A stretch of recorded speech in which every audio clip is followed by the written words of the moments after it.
I think hindi siya kasha.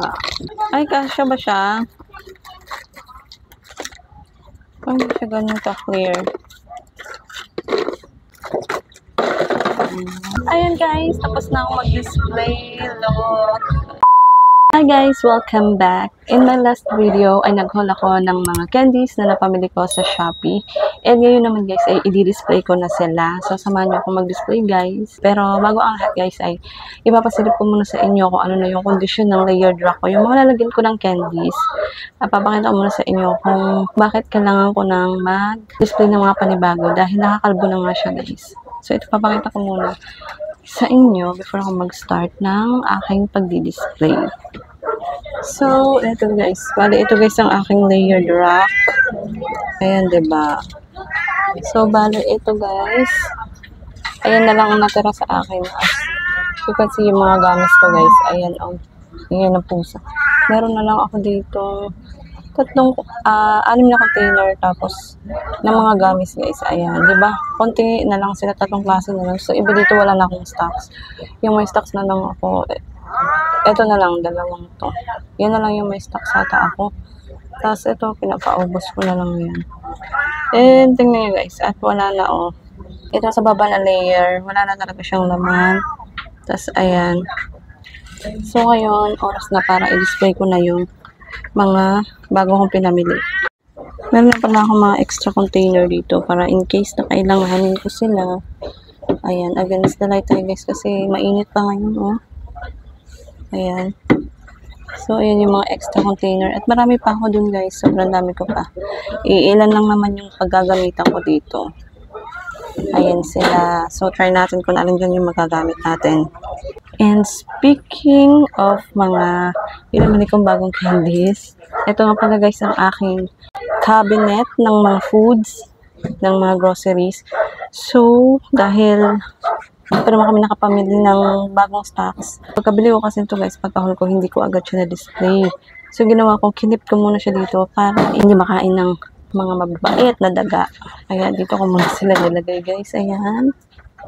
So, iba naman dito ko nilagay sa second layer. Ayan. Sa aking itlog. Ito ko naman nilagay guys. Ayan. So, safe na safe yan sila. Hindi sila nakakain daga. Ayan. Kasi may mga bubuit dito ngayon. So, ayan. Sisimulan ko na sila guys i-display. Tignan natin kung paano natin sila mailalagay doon ng maayos. At mas maganda tingnan. Ito, iano ko siya guys. Ilalagay ko to siya sa container. Ayan. Yung iba dito naka-container na siya. Kaya hindi na ako mamumroblema. Ito baka isabit ko lang to. Para mas maganda tingnan. Nakaganyan lang siya. And then yung iba dyan. Itong dino. Baka ilagay ko siya sa container. Especially itong mga ayan, yung mga naka-box lang. I-refill ko sila sa ibang lalagyan. So, without further ado, I'm gonna start na. So, ayun guys, sasensya na kayo sa napakalat naming bahay ngayon dahil ang little girl ko ay naglalaro. Tutulungan ako ng aking little girl. Kunin isa-isa yung mga candies na nandun sa kitchen. Tapos ipunin ko muna siya dito sa table para mabilis na lang nailipat doon sa mga doon sa tindahan. Abo, kumawa naman. Okay. Kawawa naman. Okay, go.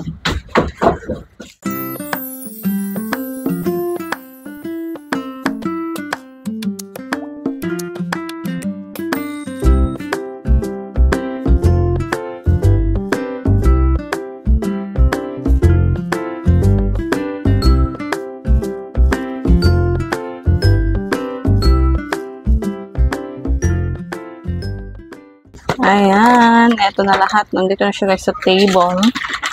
Ngayon, first, ito guys, itong shell kakasunod. Ito, maglalagay ako nito dito.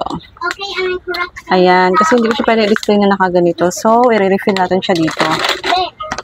Wait lang, bawasan na natin to.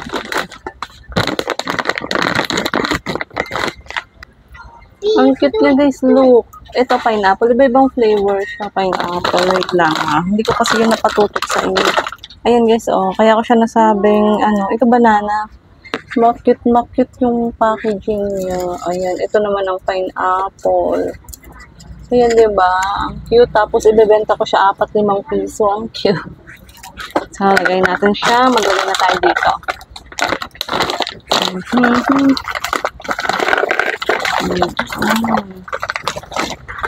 Kailangan medyo puno talaga. So, ayan na siya, guys. Ang ganda tingnan.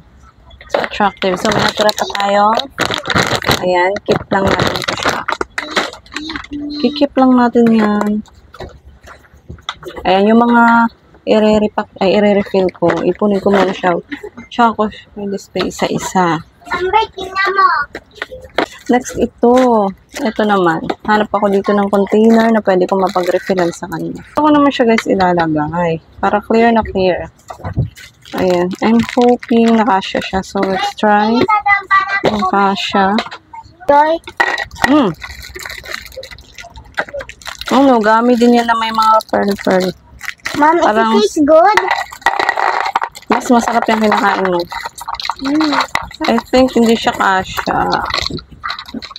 Ay, kasya ba siya? Ayan. So, pwede natin ito ibenta ng 5 pesos. 4 pieces. For 5 pesos. So, ayan. So, fit siya. Kasya siya. Ayan. Candies. Tapos, ano pa yung mga kailangan ditong i-refill sa ano? Tignan natin itong laman nitong dino. Hindi ko kasi ito naipakita eh. Nung hinol ko siya, hindi ko naipakita yung laman niya. Yun talagang itsura niya. May mga dino siya, 3 pieces. Cute. So, ito siya. Ayan.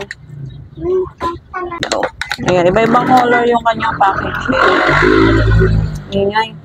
So, ayun na, i-refill natin siya. Nakuha ko doon ng container for this. So, i-try ko siya dito if okay siya. Tingnan. Sa ganitong klaseng container.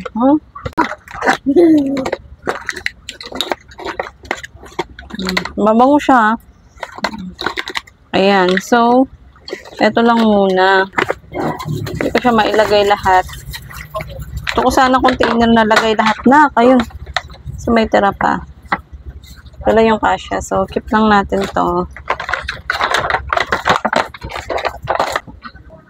So, ito naman guys. Hindi ko siya i-display ng paganito. Happy candy. I-display ko ba? Lagay ko lang siya dito. Sana makasya lahat. Wait.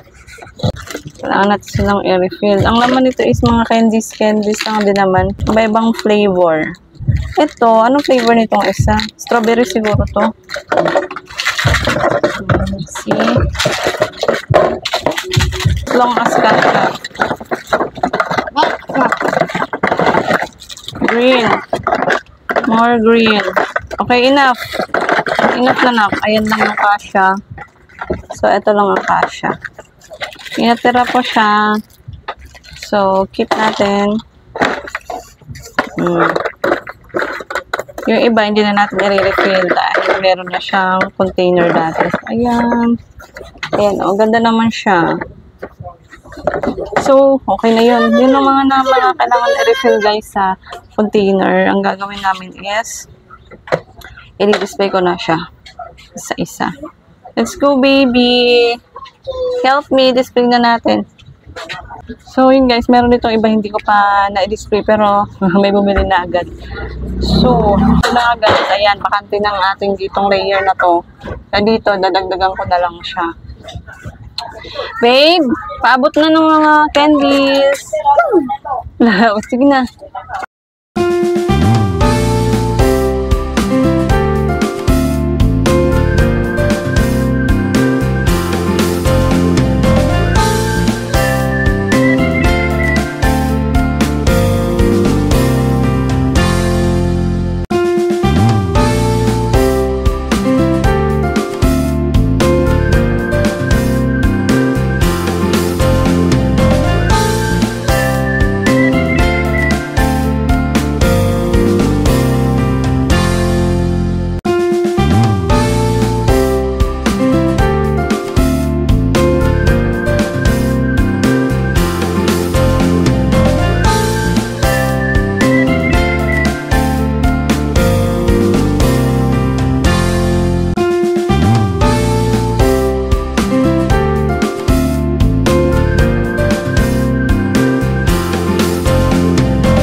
tapos na ako mag-display. Look.